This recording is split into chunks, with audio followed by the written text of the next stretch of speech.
Krishna.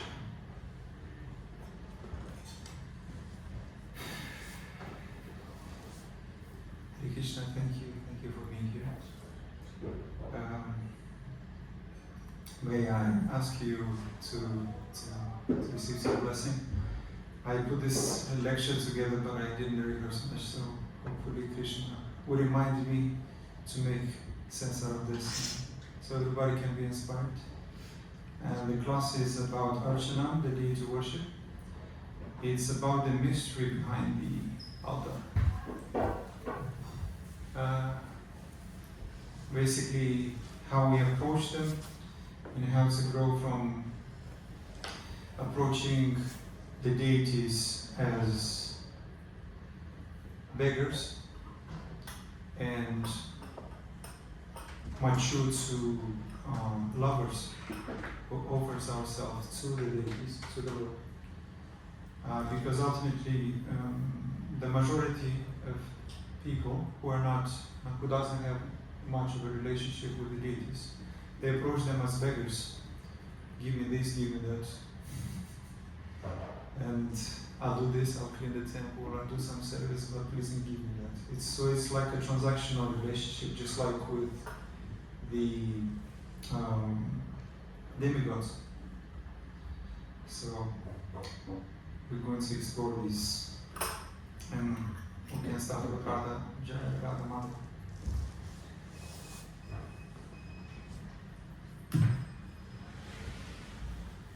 Jaya Radha Madhava Kunja Vihari. Jaya Radha Madhava Kunja Vihari. Jaya Radha Madhava Kunja Vihari. Jaya Radha Madhava Kunja Vihari. Gopi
Om Namo Bhagavate Vasudevaya. Om Namo Bhagavate Vasudevaya. Om Namo Bhagavate Vasudevaya. Om Namo Bhagavate Vasudevaya. Om Namo Bhagavate Vasudevaya. Om Namo Bhagavate Vasudevaya. So today the subject is Arcanam, the deity worship. And question, why do we come to worship the deities? Anyone would like to say something? Why do we come to offer fruits, bow before them? Yeah. For their blessings? For the blessings? Yeah. That's good. Rikish. Because Krishna comes into the deity form, and then we can perceive him, we can worship him. Yes. So basically, when they install the deities, they indeed recite specific mantras, and the Lord decides to live within the deities. Therefore, it makes no difference between the deities and the Lord. And in this way, we actually can see, we train our eyes to see Him and serve Him directly. So I thought it would be nice to start the class with asking some questions, reflective questions. So imagine if someone you love deeply stood at your doorstep every day and you ignore them, how long would that relationship last? Because this is exactly what happens with the deities form. And sometimes we are here, but we're not here at the same time. Our body is present in the temple, but our mind is somewhere else. And so therefore we don't always feel Krishna, just like we feel intimacy with other person. And it feels as though it's sometimes, especially in the beginning, it feels as though there was some, the Lord is made of stone. But this is actually the first offense. And so now imagine the Supreme Lord is standing before you in His deity form. Are you ignoring Him or are you serving Him?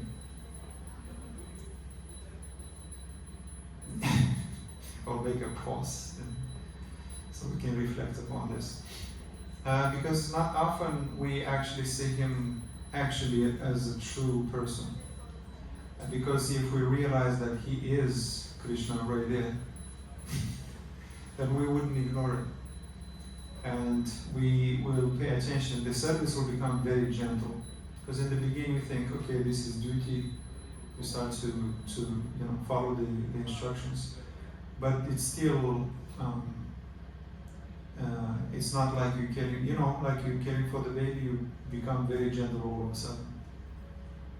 Everything's, wiping, feeding, is very gentle. So in the same way, it's about the deities. in Lord Krishna in this form. So if the deity were just an idol, then why did great saints like Narada, Prahlada, and Chaitanya Mahaprabhu worship deities with tears and ecstasy? Were they sentimental, or are they missing? Or are we missing something? Even if Lord Chaitanya worshipped the deities in ecstatic love, or those, how can you feel those ecstatic feelings and cry if we assumed it's just a stone or wood, whatever it might be? You can't have that kind of you cannot express those kind of feelings unless there is a true form, unless it's Krishna himself.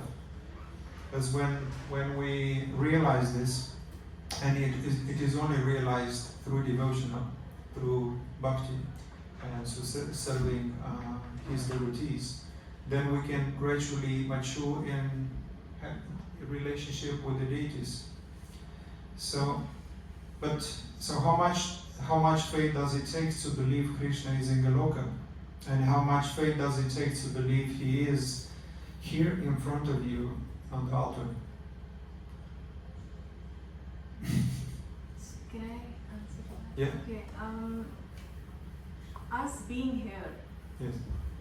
in this body in itself is a proof that Krishna is here. Yes.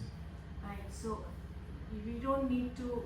I mean, I'm not saying we should go to the temple, but when Krishna is within your heart all the time, and everything, whatever is happening in your life, every minute thing, you know it is happening through Lord. Yeah, of course. So that's an experience itself, and every moment makes you feel that he's there. Yeah, but how would you perceive Krishna within if you don't know how he looks like from the outside? So, for example, deities. When we worship the deities, we train our eyes so we can ultimately recognize him within, right? Because you can, if you don't know his qualities, how his facial, features, would you be able to recognize him within if he appears at some point? So the deities, in this sense, is the process of being seen by the Lord. And not just seeing the Lord, but also being seen by the Lord. And it's more important to be seen. So the mood should be like, if you're speaking, for example, we sometimes stop at the reception speaking, but the mood should be, let me first, the Lord is waiting for me. He's upstairs. And instead of, anytime. But we should take advantage because he's actually waiting, just like a parent. And he wants to see us. And when you enter the temple, it's like, hey, I'm here. And he sees you, and he's happy. And that is reciprocated within ourselves with a feeling. And also is a process of purification. You just come here and you receive his blessing. And so it's an effort. And that's how you engage your leg, come to the temple, your hands washing the floor. I've had experience when I washed for the first time the temple. I felt that as soon as I start cleaning the floor of the temple, I felt softened, and humbled at the same time. And so I realized that when you clean the temple, you're actually cleaning your mind and you're cleaning your heart at the same time. And this is very beautiful. So if you had the chance to personally cook for Krishna, dress him, and offer him some flowers, would you hesitate? Then why hesitate when he stands before us?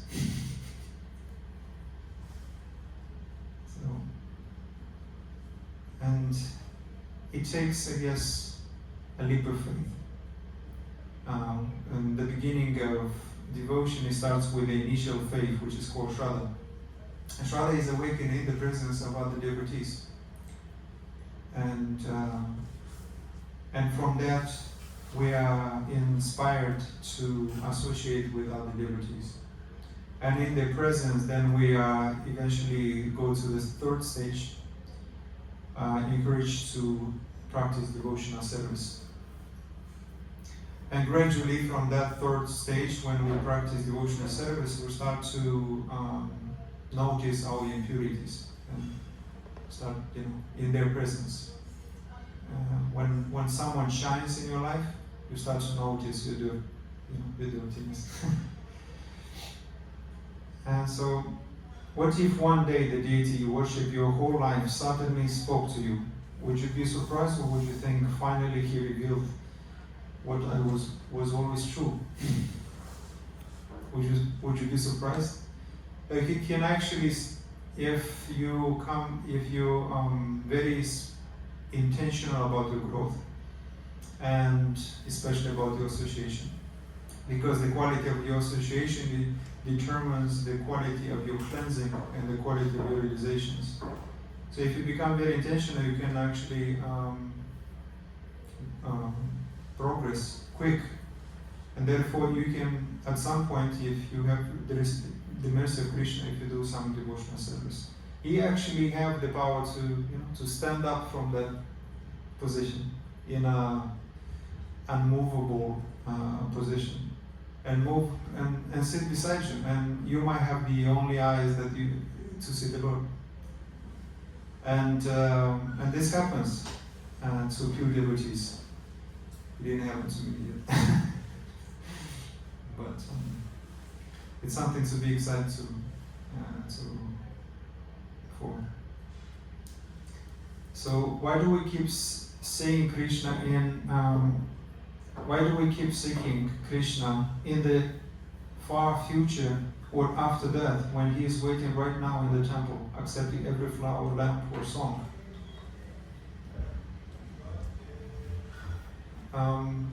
Sometimes we are more on. I was, for example, affected more about the future. I was focused on the future.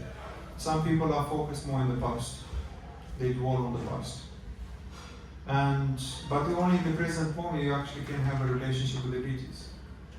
You can just kind of wait and pray for external or internal darshan without actually doing service, because they are here in front of us.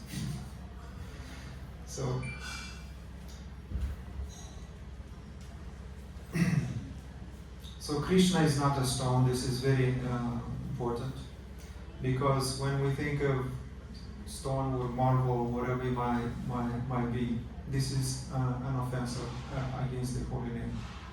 So he is standing before us in a form made accessible to our eyes and senses, because from a material point of view, we are still impure, and we cannot see with this material eyes, unless he favors us and he is pleased with us, and therefore he can give those eyes to us so we can perceive him.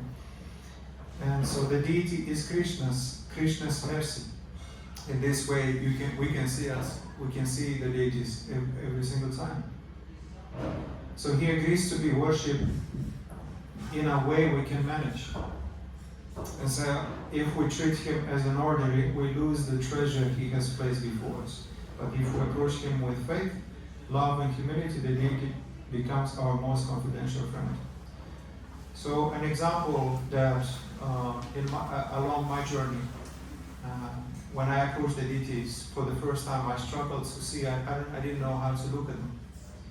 And so here is and I read a book by Arcanam Swami. It's called The Journey Within, where he shares one analogy about the post office, which is as in this example. So just like post box may look like an ordered box on the street, but because it's authorized by the government, if you drop your letter inside, it will reach anyone in the world. So similarly, the deity may appear to be stone or wood, but because Krishna authorizes his worship, all offerings directly reach him. So I have written on the left that this is actually the beginning relationship. This is the very beginning how we approach, especially because I didn't grow up in this culture, so I didn't know how to look at them. And this analogy really helped me, because I started to pretty much approach the Lord as like a post office. okay, I'm going to pray in front of him, and in this way, or recite a letter or pray in front of him. And in this way, just like when you want to send somebody a letter, you go to a post office. And because it's authorized, it reaches the ultimate destination, whatever you want to send to. So in this sense, when you pray in front of the Lord, it is compared with a post, where you recite it and ultimately reaches him, although he's actually there. But it's a good analogy for the beginning, even because it's written even in Radhana Swami book. So this is approach with faith that the deity is Krishna authorized form of presence, and therefore whatever you do, he actually received that directly. And then we can actually move a little bit closer to Krishna. This is a little bit deeper analogy when we move from the post office kind of approaching the Lord. And imagine a king who sometimes dresses a common man and walks in the marketplace. And ordinary people might think, oh, he's just one of us. But those who know his identity bow and respect him. So similarly, Krishna appears in a form that looks ordinary, but only to the faithful recognize him.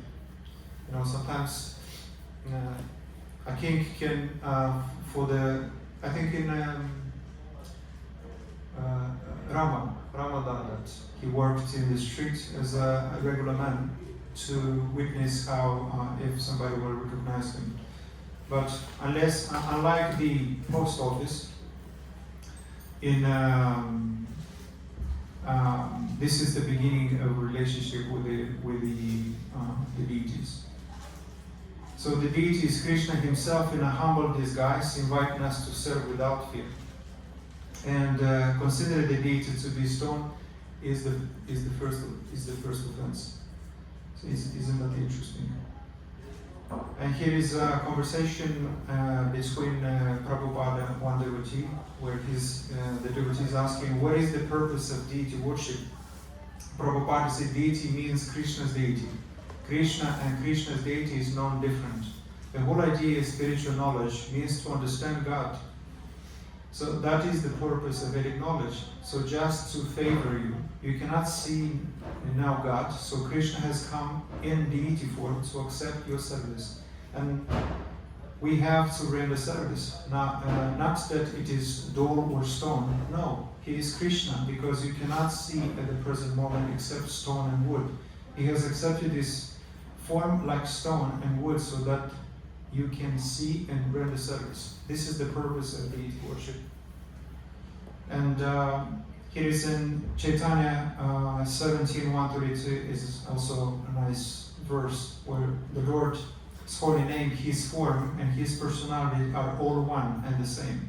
There is no difference between them. Since all of them are absolute, they are all transcendental principle. So I highlighted the word, his form, and the deities comes in, this is his form.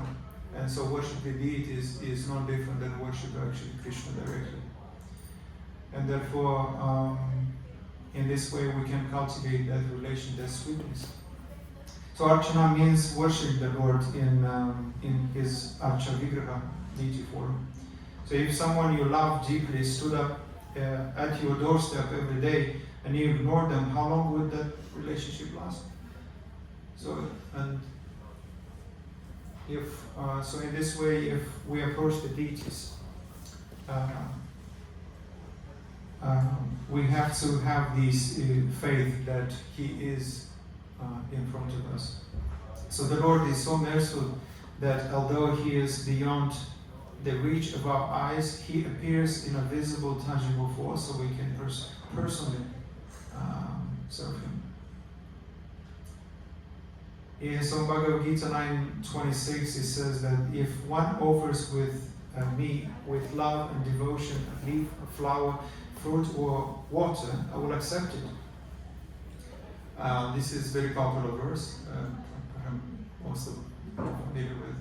So this verse affirms that Krishna person accepts offering given in devotion, showing he is not a distant symbol, but the living divine, the fact that Krishna accepts directly shows that deity is not just a symbol, but is Krishna himself.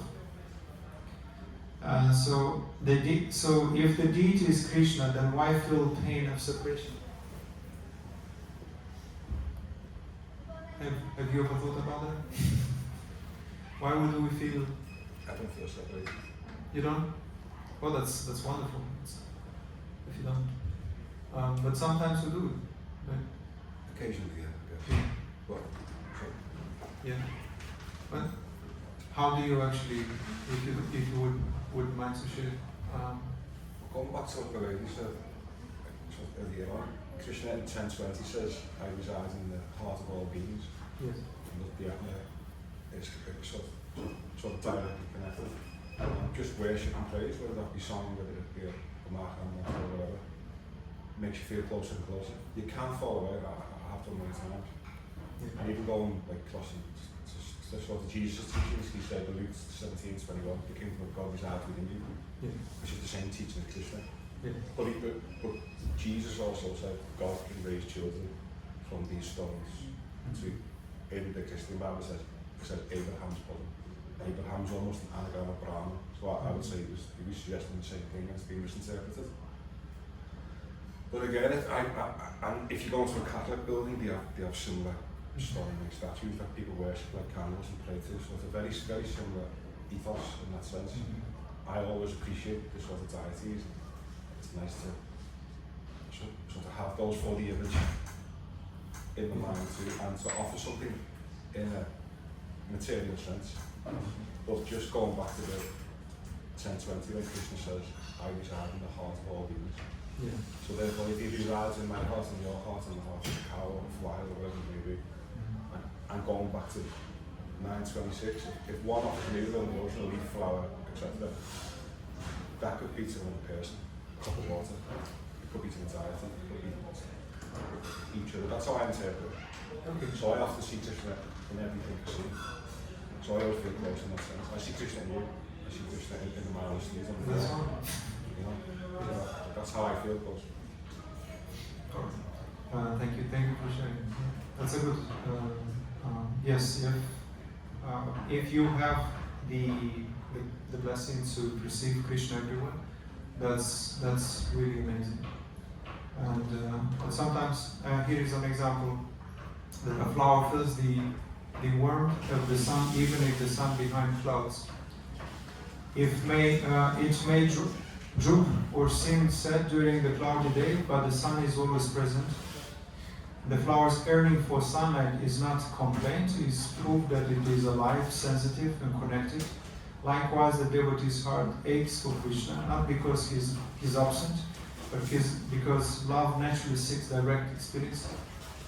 And so, even though, for example, when you feel Paramatma within, and also you recognize Paramatma within others, that is great. But ultimately, we still crave that direct, right?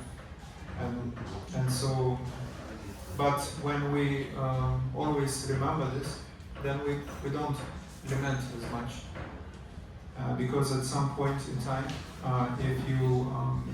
if we steady in our devotion, we will have attained that relationship, direct reciprocation with the Lord.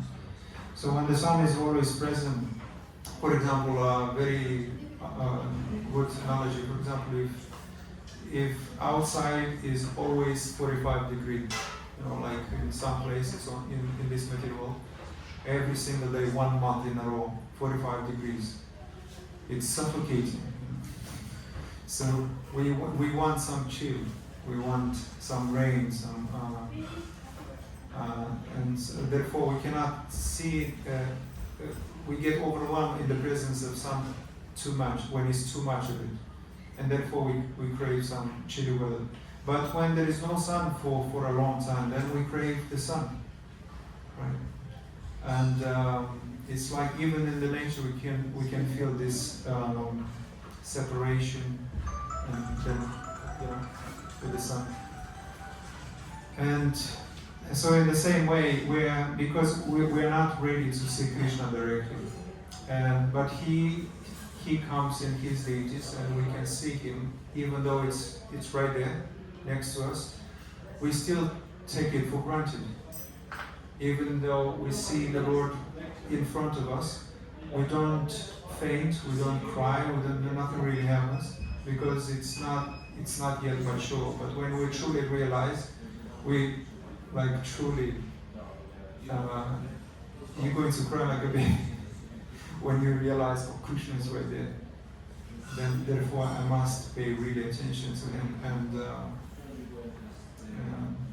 just like when we meet somebody and sitting somewhere and you don't really look at them, you don't really pay much attention. He's there, but you don't really pay attention. How that person is going to feel? They will feel ignored and offended if you don't even pay attention to them, even though you're with them, but at the same time you're not. So in this is not, there is no difference between this and our relationship with anything else. So we are in the temple. It's good to be present and watch the Lord, gaze at the Lord, recite the prayers. So by worshiping the deities, one develops a habit of serving the Lord directly. Deity worship is training the heart to see God everywhere. If we cannot bow to His visible form, how will we remember His invisible presence at all times? And so this darshan is a form of cultivating that habit and to train our eyes and gradually purify our eyes so we can ultimately see Krishna. And so the deity is like the spiritual mirror. By serving Him, you polish your own heart until you can reflect His presence everywhere. And here is a very beautiful example. Everybody can relate to this. A soldier. If a soldier kisses the foot of his wife before battle, no one laughs. If a mother talks to her child's picture, no one mocks her. Why is that? It's not just a random picture. She, as you look at a picture of someone that you love, it makes you very emotional. Especially if someone died and you randomly receive a picture, like somebody is giving you that picture as a gift and framed of someone you died. Immediately, as soon as you see them, you start to cry if they were very dear. So because the photo is not just wood or paper, it is representation of a person. So simply the deity is not stone or metal. It is Krishna Himself fully present by His mercy. But why don't you cry when you look at Krishna's pictures? Why is that? Why we see picture? I mean, we have everybody who's worshiping Krishna has an altar. We see darshan every day, but why don't we cry? Why we cry when we see someone dear to us, but we don't cry when we see Krishna? Why is that? Anyone have a guess? Because we're not fully connected. Attachment? We don't know Krishna that much. We haven't cultivated deep relationship with Krishna. So just like when you spend some time with a person, you serve them, especially your kids or parents perhaps, and you offer yourself in love, with love to them, you become attached to them. And so, and you become familiar with their qualities, intentions, and the deeper part of the person. And therefore, anytime you see a picture, immediately you connect with them. So in the same sense, if we actually study the qualities of Krishna and we serve Him, we become attached to Krishna. And when we mature in our devotion, every time we'll see Krishna,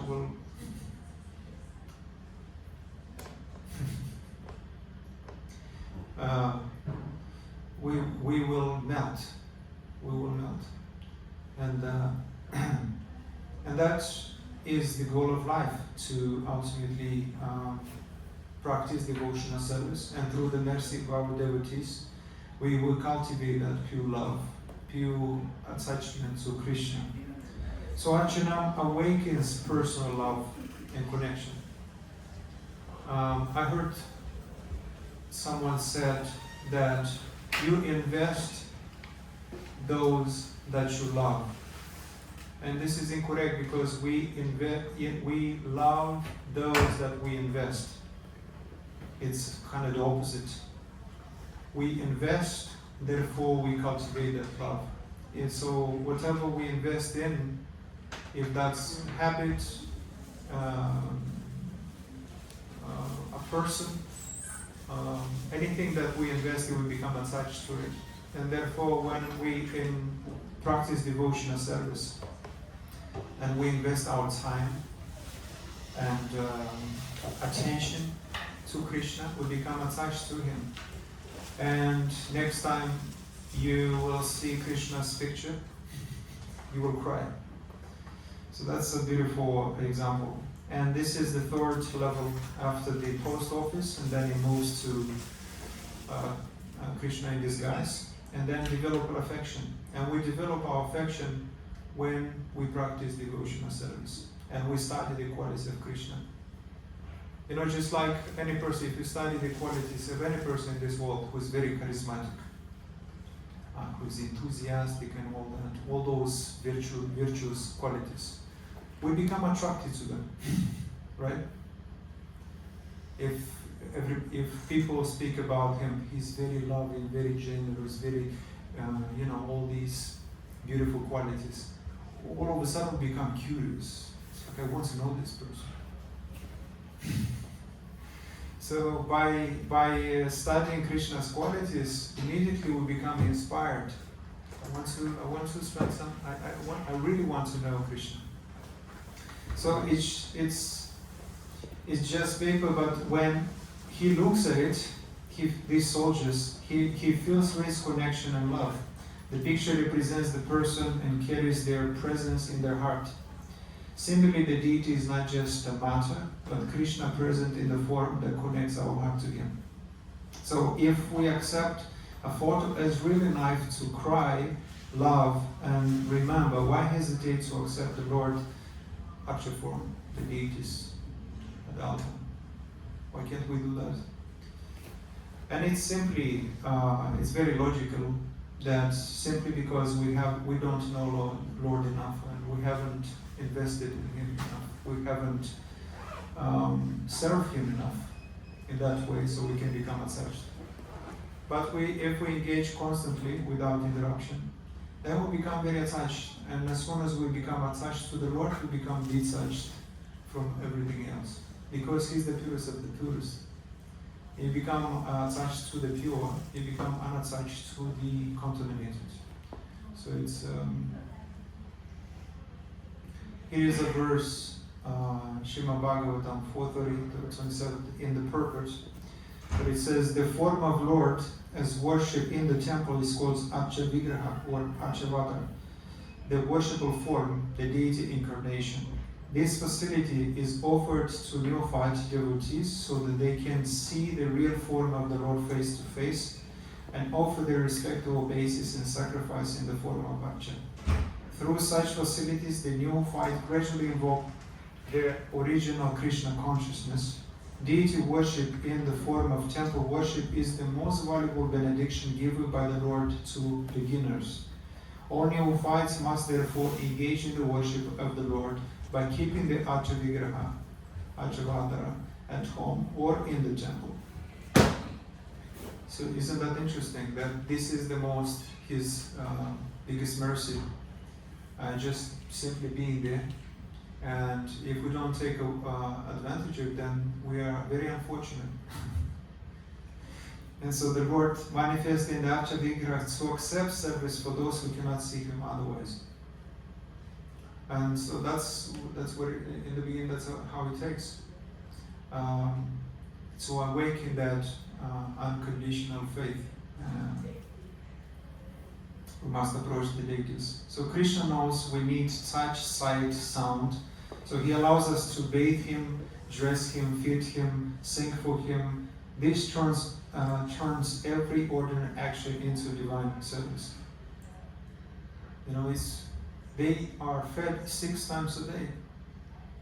Why would they give food if you wouldn't be Krishna? If you would have been a stone? How Krishna is. Yeah. So because Krishna has transcendental sense, he can eat with even with his eyes. He just look at the food and he devours that.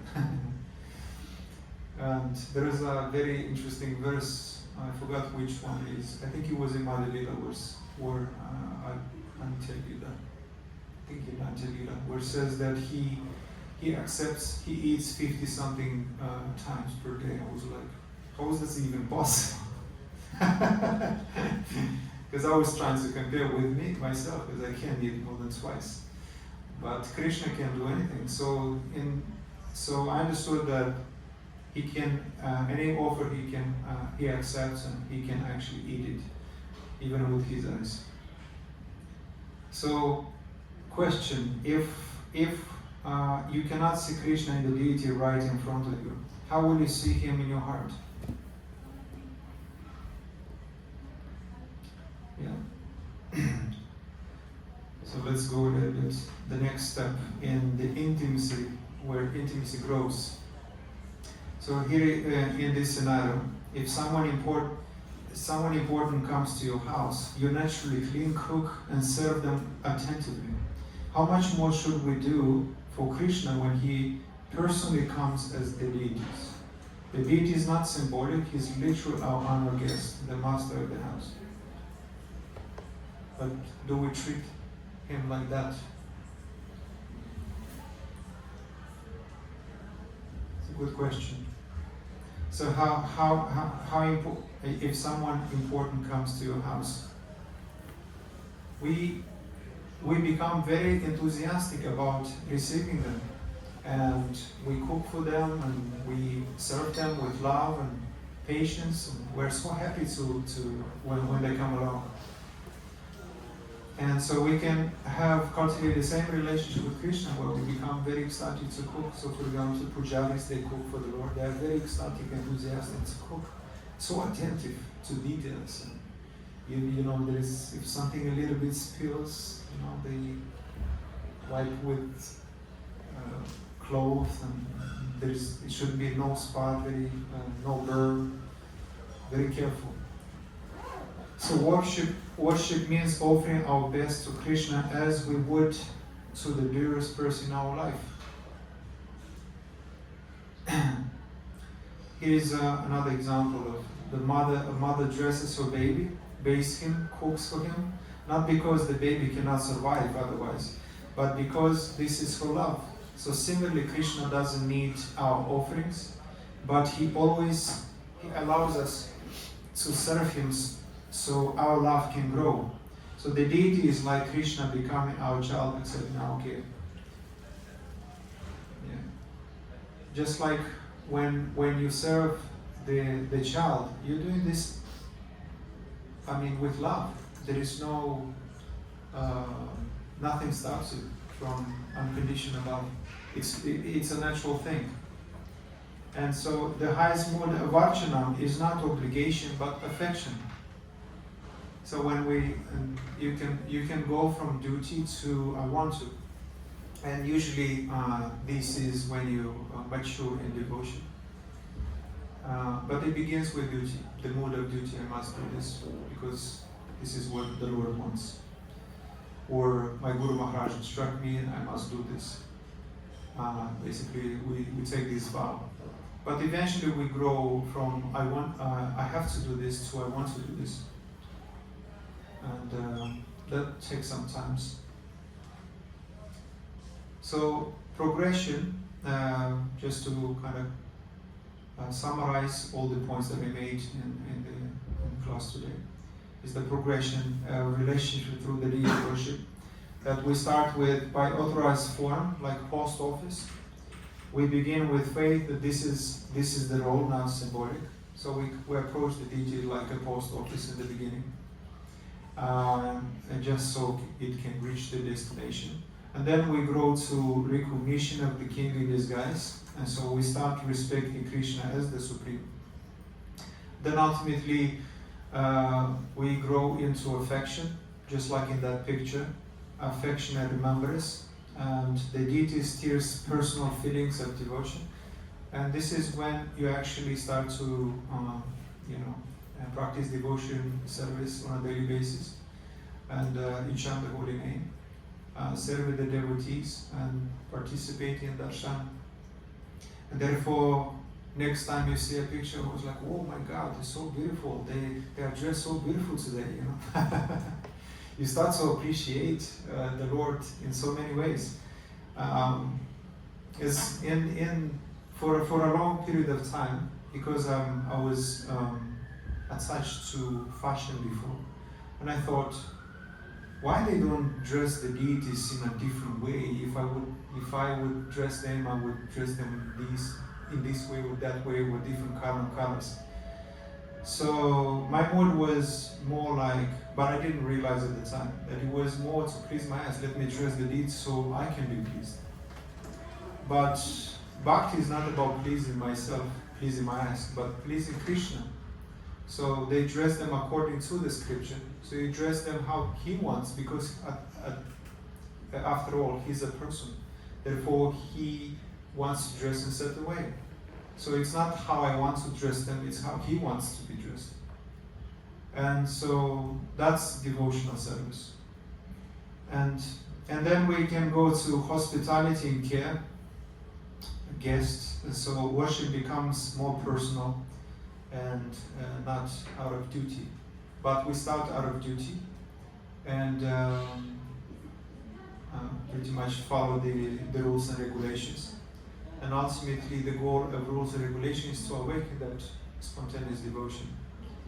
So, and then ultimately through the mercy of devotees, and when Krishna is pleased, then we can go a little bit further in cultivate intimate love, just like parent and child. And so the heart melts, and deity worship becomes a love and exchange instead. And along the journey, you start to you start to identify your inclinations, which are more attractive in in a friendship kind of mood, in neutrality. Are you all familiar with the 5 rasas? Anyone knows about the 5 rasas? The eternal rasas that ultimately is revealed to a soul. So in Vrindavan there are 5 types of relationships. There is neutrality, there is servitude, friendship, motherhood, and conjugal love.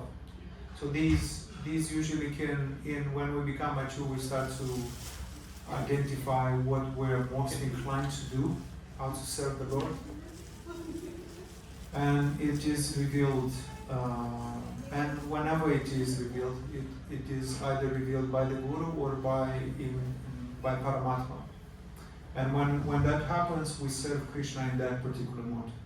But this happens a little bit later. So the reality of death without Arcanam, when we have no relationship with the deities, is that hospice, the nurses, workers report that many people die staring at blank walls, TV screens, or medical monitors. Their last sight are cold machines and flickering lights. And some clutch photos of family, others stare fear at nothing. But none of these objects can walk with them beyond death door. As we can, in fact, a question, what will be your final sight, the blue light or the hospital machine or the blue form of Sri Krishna? But a question to reflect upon is, what are your eyes are more addicted to? To the Lord, I don't know, to your screen, to, we are watching so many things. We become attached, our eyes becomes attached to those things. But we can become detached if we constantly, watching darshan and engaging our eyes in the proper way.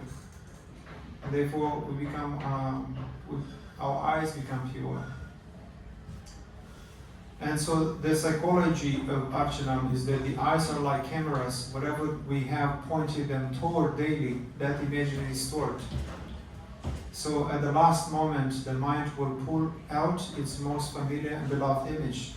Deity worship programs the eyes and mind to default to Krishna's form. And in my experience, I found it the most difficult to surrender my eyes.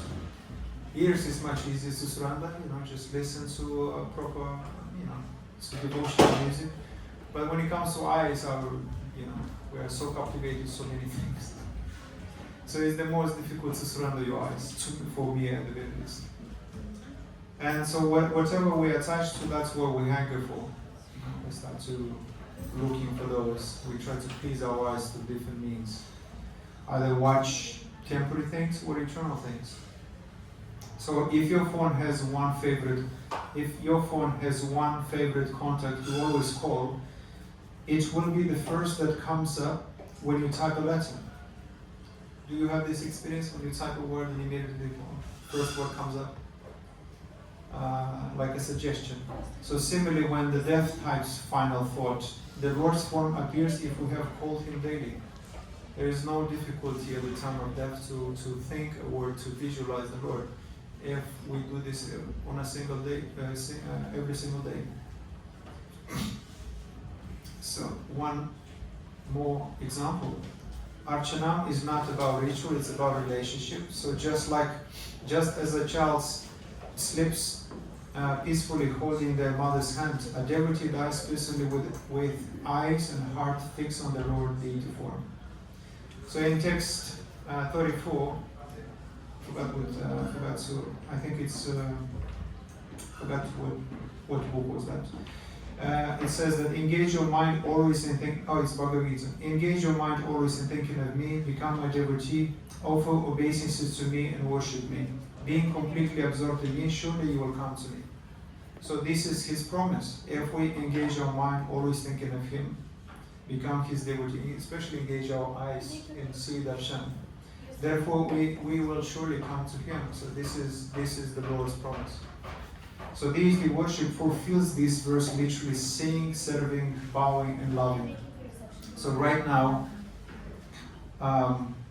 one last question that we can reflect on before I conclude is: what are your eyes most attracted to? Your phone, your reflection of the Lord, or anything else? So when your final morning comes, what side will it carry you across? Pixels, possessions, or a smiling Archavigraha of Shri Krishna? What? So I think, and with this, I'm going to conclude.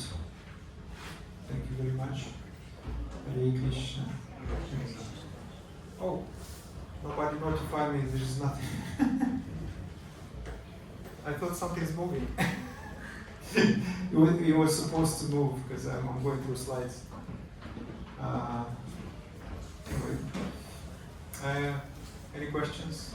Please, we have 3 minutes for Q&A. I think from my own experience, one of the most difficult things is when it's an external deity to worship, is the lack of surrendering to the self. So you still like, oh, I'll do it this way, I'll do it that way. And then you mentioned surrendering the eyes. What was that? I think if you fully surrender, which is also in the last verse of the Bhagavad Gita, then you will bow down to the deities. And thank you for explaining that. Just having that vision, even towards the end of life, that that's where you will go. If you focus on that more so than anything else in the external world.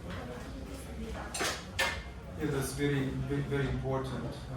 Whatever you're hearing, engage your ears, your eyes, your senses, all the senses. Therefore, in that direction we usually go.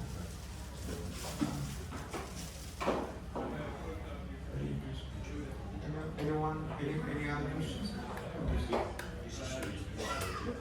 Oh, right. Then we can recite the Mahaprasad. Start this.